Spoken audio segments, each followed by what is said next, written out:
Hi, my name is Caitlin Etherington, and I went to the new student dialogue about mental health. Um, I believe that our group achieved a true dialogue because we were able to all work together as a group to further understand mental health and mental health disorders. We were very active in the group, and we understood the symptoms and the people with mental health disorders, and also we figured out that mental health disorders are very common and that 1 in 4 people are affected by mental health disorder, which was very interesting to learn.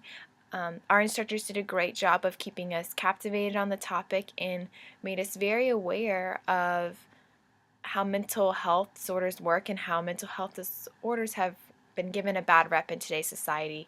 So it was very important that we learned all this, and I think that our group achieved a true dialogue. In the dynamics of the group, the active voices were obviously our instructors and our proctors.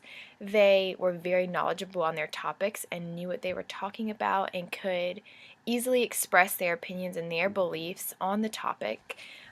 One of our instructors actually was affected by mental health disorder, so he shared his opinions and what he went through, which was very interesting to the students as we listened and observed what he believed and how he went about his mental health disorder. So definitely the active voices in our group were our instructors, and they did a great job of portraying what is mental health and how mental health affects us every day. The more reserved voices in our group were definitely the students. We were there to learn and obviously participate, but we were there to learn and observe and to consciously be aware of mental health, and we did a great job of listening and absorbing everything that our instructors were giving us. I think that we were active in some sense, but more since we were passive because we were there.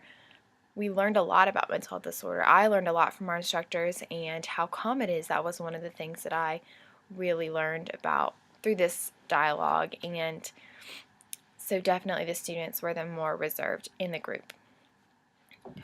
In my group, I think I played a very active role. I was personally affected by mental health disorders, so I shared my story and allowed others to hear what I had to say because I thought, or what I think, it was very important for students to be aware of certain types of disorders that we definitely talked about in our new student dialogue. So I think by me sharing my story, it helped me participate in the group, but also helped others learn more about the type of mental disorder that I have personally been affected by. I think that this dialogue was a component of Library 100 because it increased awareness about a certain topic. Um, I am much more aware of mental health and how it affects so many people, especially on Clemson's campus. College students are one of the most affected by mental health disorders, and I think it was very important that we become aware of this topic and how a bad reputation that mental health disorders have been given, and they are not all bad. It's just a regular disease that many people are affected by. So I think it was very important this to be a component of Library 100 because it gave us more awareness and helped us as students be more conscious of what we say and the things that we do to not offend or do the wrong thing towards people that are affected by mental health disorders.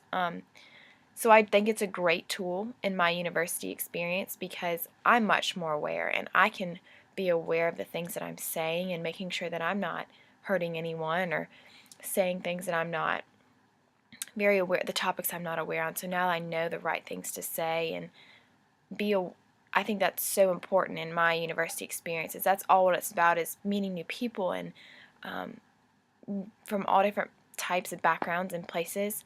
So when we learned about this mental health disorder, it really helped me be aware of all the people that are affected by it and how important it is that we be consciously aware of that and be careful of things that we say and do. I really enjoyed my new student dialogue. I think our proctors did an excellent job in showing us about mental health disorders. We did various activities where we drew on the board of what people looked like with mental health disorders, and personally my group was given post-traumatic stress disorder, which is commonly known to be soldiers are commonly known to have this disorder after they get back from the war. So we drew a picture up on the board of a soldier coming back from war. And after everyone drew their pictures of whatever disorders they were given, our instructor informed us that you don't have to be a soldier to have post-traumatic stress disorder. You don't have to be super skinny to be anorexic. Or you don't have to be bawling your eyes out in depression when you go through bipolar disorder. Those people with mental health disorders look just like us, they act just like us, they're normal people. And that's what they were trying to come across, is that you don't even know if someone has a mental health disorder. You're not going to look at them from the side of the street and say, oh, he or she has a mental health disorder just by their appearance. That's not how it works. And it was important for us to grasp that concept that you don't have to look a certain way to have a mental health disorder. That's not how it works. And we need to be more aware of that and more aware of how many people are affected by it, and more consciously aware of what to say and how to do things when we're confronted with a situation. And we also learned about, if we're experiencing one of these things, that we can go somewhere and learn more about it and get help on Clemson University campus, which is awesome that we can do that. And my new student dialogue was very effective and did a great job in making me aware of mental health disorders. Thank you.